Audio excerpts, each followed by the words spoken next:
When China talks economics, the world sit up and listen. And oh boy, are people listening this week. Over the last 2 days, China's top leadership gathered in Beijing to review this year's economic performance and set out the tasks for the next year. During the much anticipated annual Central Economic Work Conference, Chinese President Xi Jinping announced vigorous efforts to boost consumption, improve investment efficiency, and expand domestic demand on all fronts. He called for more proactive and impactful macro policies to sustain the upward trend of the economy. Now, the messages came on the heels of a raft of major policies beginning in late September to shore up the world's second largest economy. So let's talk economics today. I'm not an economics major, but I'll try to make it interesting. I have to understand first. But what is the real situation of China's domestic demand and consumption? How does it compare to other countries, and how will China's new measures impact you? Welcome to a special edition of The Point with me, Liu Xin, coming to you live from Beijing. I'm pleased to be joined from Beijing by Zhou Mi, Deputy Director of the Institute of American and Oceania Study at the Chinese Academy of International Trade and Economic Cooperation. From Portland, Oregon, Professor Liang, Kremer Chair Professor of Economics at Willamette University, and from Shanghai, Josef Mahoney, Professor at East China Normal University. Welcome to all of you to The Point. Now, let's talk about China's consumer confidence. That has been the hot word for quite a while, but a study by the multinational firm McKinsey, published in September, titled "The Truth About Chinese Consumption," actually debunked 3 myths about the Chinese economy. Specifically, myth 1, that China's consumption is facing a crisis. Myth 2, Chinese consumers have lost their appetite for luxury goods. And myth 3, foreign companies are exiting China in droves. Just to focus on myth 1 about consumption, the McKinsey report actually finds that Chinese consumers are, quote unquote, among the most confident in the world.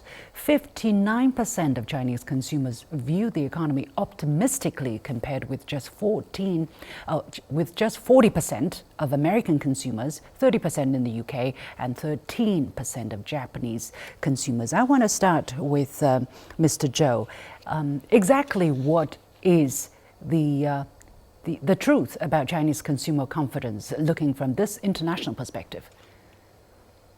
Yes, from this research, I think that is very important to know that Chinese consumers are not the same as the Western consumers. Maybe we are not trying to do the same behaviors as for the Western consumers. So for the confidence, I think that consumers are dependent on their income nowadays and also the potential income for the coming days. So when they are provided with so many different products, they have to choose what kind of things they want to consume today and what kind of things they can do it in the next few days.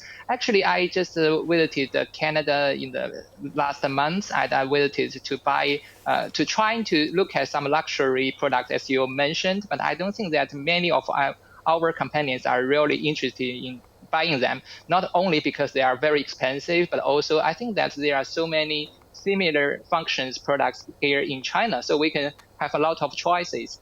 As for the consumer's confidence, it is very important to know what we can get as the income. And I believe that the people are really trying to get more income as, we are seeing so many uncertainties imposed by Western economies and so many other countries. So we have to try to do more to have more confidence on the abilities of us to buy in the coming days. Professor Liang, how do you look at this seemingly diverging trends on the international level? Chinese consumer confidence is high and higher than, for instance, that of the United States. But on the other hand, according to the Chinese leadership, there is a consumer confidence to be further boosted. How do you square these two? Right. Good to talk to you, Liu Xin. So first of all, I wanted to debunk the myth that, again, China's consumption is a crisis. The matter of fact is that, when you look at the past 20 years, China's consumption growth on average, it grows at about 8% year on year. And that is more than double the world average growth in consumption, which is about 3%. But in China, I think there are a couple issues here. That one, consumption is somewhat undercounted because of relatively low service consumption. As we know, for example, housing, it's only about 22% of China's household consumption, and in the US, that's about 33%. So the fact that we're making housing more affordable and making healthcare education more affordable in China and reduce the service consumption expenses, it's not really a weak point or weak sign of China's, really the strength, and also, reducing the prices of a lot of manufactured goods and passing the benefits of large scale production onto consumer benefits. And I think that is a good thing. But in terms of, confidence, I think let's not forget, the long COVID scarring effect is taking some toll on the Chinese consumers. And also the property market readjustments, the stock market readjustments has somewhat reduced some of the positive wealth effect on the Chinese consumers. And so one thing that we noticed is that the Chinese household income is actually growing, with the GDP growth rate in the past decades. So it's not that the Chinese people don't have the money that they can't spend. But rather, I think, there is very high savings on the Chinese households' part. When we look at, especially, during COVID years, from January 2020 to August this year, Chinese households increased their, the bank deposits by 9 trillion. Not increase, the total household deposits now has swollen, to 9 trillion US dollars. And so I think that just shows that it's not about the lack of sort of the consumption, right? There is some sort of confidence issues that the households like to squirrel away some of their income in terms of their precautionary savings, saving for the old age, saving, when the stock market is right and the housing market is right, so that they can go in to purchase those assets, or they're saving because the social safety net is still relatively weak. And so all of this, I think, in some ways mean that, there is room to boost consumption, consumer confidence. But again, to say that the consumption is in the crisis, I think that is an over-exaggeration and also distortion. Professor Mahoney, you live here in China and you lived through, the very difficult years of the COVID time. What is your sense of the pulse of the Chinese economy, both from what people are talking about, what people are worried about, and from reading the reports both in China and internationally? What is your feel of the nuanced situation when it comes to consumption? Well, I think that what we can take away from the marching orders that have been issued in Beijing is that that China can improve and needs to improve both domestic demand and consumption levels. Now, it's probably helpful here for us to focus on what the central issue is. And that is that the Chinese economy depends disproportionately on international demand in an era of economic transition away from export-led growth.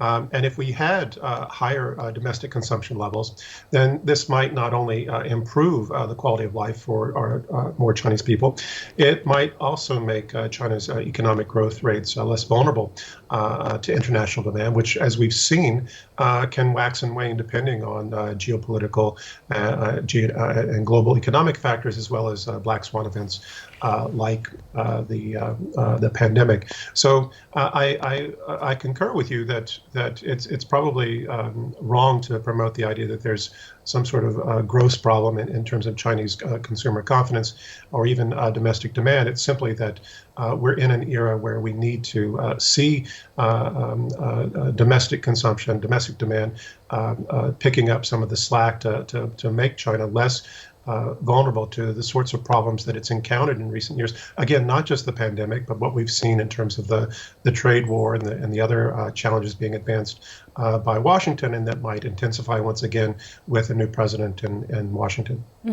Well, one of the key messages coming out of the meeting over the last 2 days is this one, which says outlining a number of key tasks for 2025. The meeting urged efforts to vigorously boost consumption, improve investment efficiency, and expand domestic demand on all fronts. This is a rather, strong statement for me, and it's with very obvious importance attached to it. Professor Zhou, help us understand the tone or behind the terminology when you hear the central leadership talk about urgent efforts and vigorously and on all fronts. What does that mean? And if China's consumption is not a crisis, why is the central leadership putting so much emphasis on boosting consumption? Yeah, I agree with you that if you're looking at the terminology, the consumption has been placed in a very important or even vital position in the economic activities. Well, it is true that we are not trying to change a lot of policies. We are trying to continue our policies as always. Consumption has been one of our priority for so many years. Before I just came into our academy, I think that we all already heard about a lot of things to boost the consumptions. Well, it is not a very easy task in the past, and we continuously do a lot of jobs to promote a better position for the consumption. But this year, for the next, the 2025, it is different because I think that the world is under change, under a lot of pressures, and especially for the most important economies in the world, like China, as a very big economy, we have to depend too much on ourselves. I think it's not only about the growth, the pillars of the strength of the development, but also about our attitude towards the world, because the world is facing so many uncertainties. If we are going to do more, we have to have a very independent abilities to sustain in this environment. The consumption is definitely one of our priorities, but when we are seeing that people here in China are getting more income, they deserve to have a better consumption products and services. So we have put that in the first position to trying to use all kinds of methods to boost the consumption. It is not only about to give some choices to the economy, but also trying to give more help for the people who are going to have a better life. So let's take a look at some of the measures that China has rolled out. Basically, China has been trying to boost consumption for some time. For instance, in March, China unveiled an action plan to advance large-scale equipment upgrades and consumer goods trade-ins. Of course, this is only one way to boost consumption. Professor Liang, how do you look at these measures? How tailored are they for the Chinese circumstances, and why they're taking these particular approaches instead of, for instance, cash handouts? Yeah, I think, again, just to put this in perspective, the reason that consumption demand is important, as the Central World Economic Conference readout says, this is really the link between economic growth and also boosting living standards of the people. So it's always good to, boost domestic demand, especially, when the external market becomes more uncertain. Now, when it comes to specific measures, you mentioned the trade-in programs and also large-scale equipment upgrade, and they have been quite successful. So, for example, the investment in industrial equipment has gone up by 16% in the first 3 quarters in China, and that contributed to 60% of the investment growth. And when it comes to the appliances and consumer electronics, audio, video equipment, all these using the old to exchange for the new, that has really also boosted hundreds of billions of yuan's sales, and that also contributed to all these sales increased by over 39% for some of the specific appliances and home equipment. Right. So I think these are direct measures to boost consumption, and the reason that I think these are in some ways superior than cash handout is because a lot of the evidence has shown in other countries, right, that when you give cash out, a lot of times people simply save the money or use it to pay off their debt. So it's not clear how much that cash out would really being spent in the economy. And also, I think for China is we're seeing tremendous growth in the supply side capacity, right? The advanced manufacturing capacity has grown by leaps and bounds. And so that really amounts to a rightward shift of the supply curve, so to speak. And so that's why I think, when you boosted consumption demand directly on some of these manufacturing products, that would help to balance the supply and the demand. And I think that is what I think the government will continue to work on, instead of giving cash handouts, because otherwise you have to do it continuously, and that amounts to I would say, income guarantee kind of programs. It's not that it cannot be done, but I think, again, depends on what the purpose of the policy is. You can still boost low-income families, income supplements. You can still increase pensions and so on and so forth. But I don't think this is really the measure to boost consumption demand. All right. Well, Professor Liang, you did very good research. Actually, I'm going to repeat some of the numbers because they're quite outstanding. For instance, driven by the national trading programs, household appliances and audiovisual equipment, meaning, for instance, television, reported a 40% surge in combined sales compared to a year earlier. And the sales of stationery and office supplies jumped almost 20%. Furniture and automobiles also saw increases of 7.4% and 4% in sales, respectively. Professor Mahoney, for me, that sounds like the moment that the policy is there, it's kind of working. What is your observation? Is that working, or what else needs to be done? Well, again, I think the real point here is not that China has unhealthy levels, but that there's a need to have sort of even stronger levels to help accommodate this economic transition and these headwinds that are being faced internationally. So it's not about an unhealthy level of consumer confidence. It's not about an unhealthy level of domestic demand. It's about needing to increase those in order to make China more self-reliant when facing these challenges. So again, I think that what we've seen are a number of structural adjustments that have started to produce positive results. It's just that everyone right now is concerned about what kind of challenges we're going to face in the new year. There have been a number of threats voiced very clearly. Although we don't really know how to take Trump at his word, because he says one thing one day and another the next. But there have been clear concerns expressed, and certainly some of the people that he's chosen to populate his administration who have very hawkish stands against China. So I think that there's simply some very prudent planning on the part of Beijing that China may need to be able to stand more resolutely on its own in the coming year.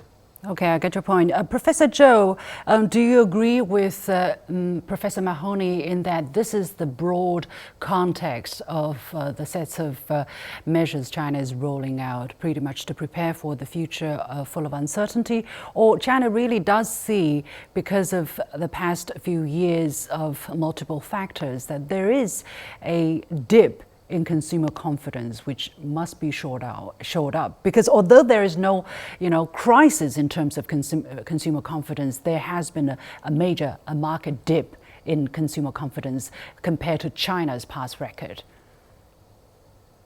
Yeah, I think that both are right. As for the rules, we have to look at the cycle. The life cycle of the products. Maybe we are very strong in the production aspect, and we are not as strong as in the consumption part. So actually, these measures are trying to address these challenges, make our supply chains or the life cycle of the products more sustainable and connected with each other. So the consumption is one of our priority for us to address the people's demands in the development, and we have to address that. Well, for the other side, if you are looking at the world, because China is a very active partner in the world for the trade, so we are a very big export for so many different kinds of products. If some countries are trying to build a wall, they want to stop to import things from China, how can we deal with these products? So we need to find a more balanced way for the production of those products, and it's definitely one of the priorities, not only for us, but for all of our trading partners. They have to find out the better ways to deal with the situation. Well, the consumption is not a problem about only the products. It also have very close relations with the financial deposit, the savings, and also a lot of expectations. Right. So the confidence is one aspect, but we have to consider about what we can have for the better cycles Okay. cooperation. Well, China has, as I said, is going to adopt a moderately loose monetary policy for the next year, and there will also be reduction in the reserve requirement ratio and interest rates as at an appropriate timing to ensure ample liquidity. That's also another key message coming out of the meeting, for instance, deficit to GDP ratio. Professor Zhou, let me stay with you on that. Are these connected? Are China rolling out different measures on different fronts, fiscal, financial, monetary, to achieve relatively the same goal? Yeah, actually, I think there are some very active signals being sent by these meetings that we are doing more active in trying to support the economy. But it's not only on one aspect. So we are going to use the systematical ways of dealing with these policies and trying to use the integrated measurement to deal with the uncertainties. I think it's very helpful for us to boost the consumption by having a better environment for the people to do more consumption, and also for the enterprises, because the people are having the income from the enterprises. If the enterprises are getting better, they can have more income. Professor Liang, what are your reading from this meeting? How specifically, how is this going to impact foreign businesses operating in China or in their original country, and foreign consumers possibly? Right. So I think the way I read this conference is that, for one, there is a very clear understanding of the short-term economic headwinds, but also really the long-term potential of China's structural transformation and its sustainable growth. And for two, I think you mentioned a slew of policies. The more proactive fiscal policy sounds really encouraging, but also moderately loose monetary policy. Now, when it comes to foreign investors, I think, again, they need to be mindful of, China is not only a manufacturing powerhouse. And so a lot of the supply chain, really stays in China. You cannot really cut China off of some of the very important industrial supply chain. So if you are efficiency seeking, I don't think that you can completely, exit the Chinese markets. Now, if you're market seeking, again, this is a growing economy with 400 million strong middle class, with really high, purchasing power, as you just mentioned, luxury markets. China, consumed about $101.7 billion of luxury goods just last year. And it is an annual growth of 7%. And by 2030, China is going to account for 45 to 50% of the global luxury market. So if you are market-seeking investors, I don't think you want to exit China either. But of course, because Chinese market is changing and evolving, I think investors really need to think about what are the sectors they're able to enter and make profits, right? So, for example, in the automobile markets, it's very competitive in mobile phones and so on and so forth. Right. I think it just takes time for the foreign businesses to understand the changing landscape in China and where their market niche is and how to really compete in the market. How about the ordinary consumers? For instance, an American resident. How is China's doing better in domestic consumption potentially affecting them? Is it affecting them at all? Yes, absolutely. From a macro level, China imported about $2.56 trillion dollars of goods last year. So this is a tremendous market for foreign sellers. And for consumers, I live in the United States, and I know how popular Temu and Shein and all these are. And in fact, those two are the top apps that are downloaded in the United States. So I think a lot of these competitive priced and also great variety of products have become very popular in the United States, especially for middle and low income families. I think they really rely a lot on these imports from China. And so I think going back to Professor Mahoney talked about these Trump's pledge of tariff hikes. This is going to cost average American households $2,600, according to the Peterson Institute of International Economics. So I think, again, the world is very integrated, and I think this interdependence is good for businesses and good for consumers. And unfortunately, I think politicians have their own calculations, but hopefully, we'll be able to, cope with these challenges and move forward. Professor Mahoney, from a geopolitical point of view, are you seeing the signals, the right kind of signals that you need to see in order to have some kind of stability, at least from one side of the Pacific, coming out of the Chinese side, from the wording of the meeting, from the messages that are sent out? This is not just about economics, for sure. Well, I think we can address this in part by directly addressing your previous question, which is, I think one of the key messages that's being sent out around the world, not just to foreign governments, but to foreign companies, is that although we know that consumer confidence and demand in China are not unhealthy, they're not in a crisis, they're about to get stronger. And if you want to have access to this market, you need to be in this market. But another thing that I think foreign companies have had to learn, it's been very difficult for some of them to learn, and some of them have not been able to learn it or adjust, is that you really have to be competitive now in China.